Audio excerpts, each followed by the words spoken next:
You're sitting at a red light. It's late. There's not another car in sight. And yet somehow, that light knows you're there. A few seconds later, it turns green, almost like it was waiting for you to show up. So, how did it know? The answer to that question opens up a surprisingly clever world hiding right underneath the pavement, and sometimes right above your head, at nearly every intersection you've ever driven through. Let's start with what you can actually see. Most intersections have some kind of signal that changes based on traffic, but the way it detects you is almost never obvious. There's no camera flashing, no beam shooting out to scan your car. In a lot of cases, the technology is buried directly in the road, completely invisible, sitting under the asphalt just a few feet in front of the stop line. If you've ever noticed a faint rectangular or circular cut in the pavement near an intersection, almost like a patch or a seam in the asphalt, that's usually your answer. That's an inductive loop, and it's one of the most common ways traffic signals detect vehicles. Here's how it actually works. Underneath that patch is a loop of wire buried in a shallow groove and sealed over with sealant. That wire is connected to a small electronic device in a traffic control cabinet nearby, and it sends a low-level electrical current through the loop, creating a small magnetic field. On its own, that field just sits there, steady and constant. But metal messes with magnetic fields. When your car, which is mostly steel and aluminum, rolls over that loop, it disturbs the magnetic field slightly. The control box notices that change instantly. It doesn't know it's a Honda Civic or a delivery truck. It just knows something metallic and large enough to be a vehicle is sitting on top of that wire right now. That's the trigger. That's the moment the system logs that a car is waiting. Which explains something you've probably experienced without realizing it. If you've ever pulled up to a light on a bicycle, or stopped a little too far back from the stop line, and the light never seemed to notice you were there, this is usually why. Bikes often don't have enough metal mass to disturb the loop's magnetic field, and if you're not sitting directly over the loop, the system genuinely doesn't know you exist. It's not ignoring you, it literally can't detect you. Inductive loops have been around for decades, and they're still incredibly common because they're cheap, reliable, and don't care about weather, darkness, or glare. But they're not the only technology out there anymore. Look up at the intersection instead of down, and at a lot of newer installations, you'll see small boxes mounted on the signal poles or overhead arms, often near the traffic light itself.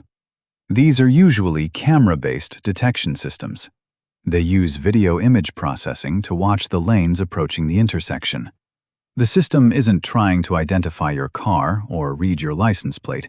It's simply watching for shapes and movement in specific zones it's been programmed to monitor. Essentially, digital tripwires laid across the lane. When a vehicle enters one of those zones, the system counts it the same way the loop does, just using a camera instead of magnetism.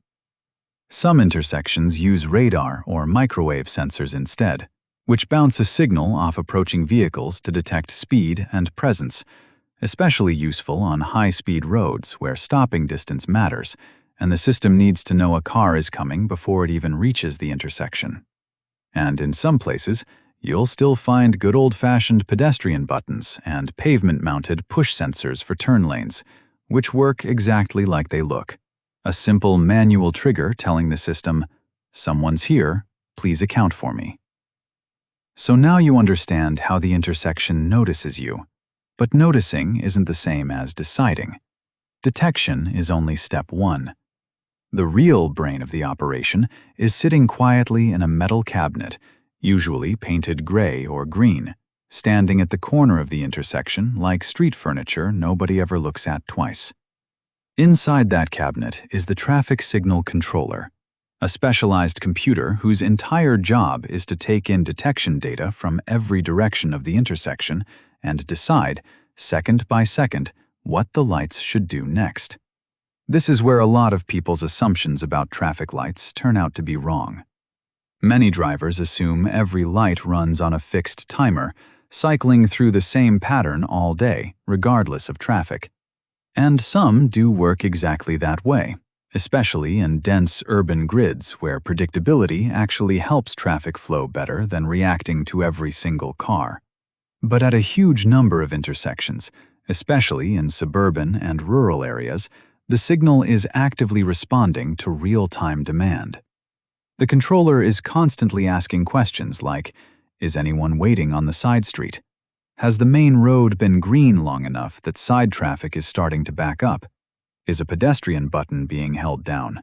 Should the left turn arrow get extended because 3 cars just triggered the turn lane loop? Based on those answers, the controller decides whether to extend a green light a little longer, cut it short, or move on to the next phase in the cycle. That's why sometimes you sit at an empty intersection and the light changes almost the second you arrive, and other times you're stuck waiting even though nobody's crossing the other street. It's calculating probability and flow, not simply reacting to your personal presence. This is also where signal timing plans come in.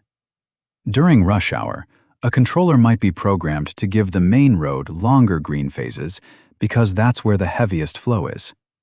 Late at night, many intersections switch into a different mode entirely, sometimes flashing yellow on the main road and red on the side street, or running on much shorter, faster cycles since there's so little competing traffic. In more advanced systems, especially in cities, individual intersection controllers are networked together and coordinated by a centralized traffic management system. Picture a control room, similar in spirit to how an airport manages air traffic, except here they're managing corridors of signals across an entire city. These systems can adjust timing across dozens of intersections at once, creating what's sometimes called a green wave. Timing signals so that if you're going the speed limit, you hit green light after green light down a corridor. It's also how cities respond to major events, accidents, or sudden congestion, adjusting signal timing in real time rather than leaving every intersection to fend for itself. So what happens when something goes wrong? Loops can fail. Wires crack from pavement stress or repaving work. Cameras can get knocked out of alignment or blinded by heavy glare, fog, or snow. When a detection system fails, most controllers are designed to fail safe, falling back into a default fixed timing pattern rather than leaving a light stuck red forever or green forever. It's not perfect, but it prevents a broken sensor from creating a broken intersection. And if you've ever sat at a red light so long you started to wonder if the system had simply forgotten you, in rare cases, that's exactly what's happening. A malfunctioning sensor might genuinely fail to register your car. It's one of the few situations where many jurisdictions legally allow a driver to treat a non-functioning red light with extreme caution and proceed once it's clearly safe, treating it essentially like a stop sign, though the specific rules absolutely vary by location, so it's worth knowing your local laws rather than assuming. There's also a persistent myth worth clearing up. Flashing your headlights at a sensor does nothing. Traffic light detection systems aren't designed to respond to headlights at all, whether you're using an inductive loop, a camera, or radar. That idea has floated around for years, but it's simply not how any of these systems work. So the next time you roll up to a red light in the middle of nowhere and it changes right as you arrive, you'll know exactly what just happened. A wire loop quietly sensed the metal in your car disturbing a magnetic field, or a camera watched you cross an invisible line in the lane, and a small computer in a cabinet a few feet away decided, based on everything happening at that intersection in that exact moment, that it was your turn to go. It's not magic. It's not random. It's a tiny, constantly running decision-making system built to keep an entire intersection moving safely and efficiently, most of the time without you ever noticing it's there at all. And now, that makes sense. If you enjoyed pulling back the curtain on something you drive past every single day, Subscribe to That Makes Sense. There's a whole world of everyday systems just like this one, quietly working behind the scenes, waiting to be explained.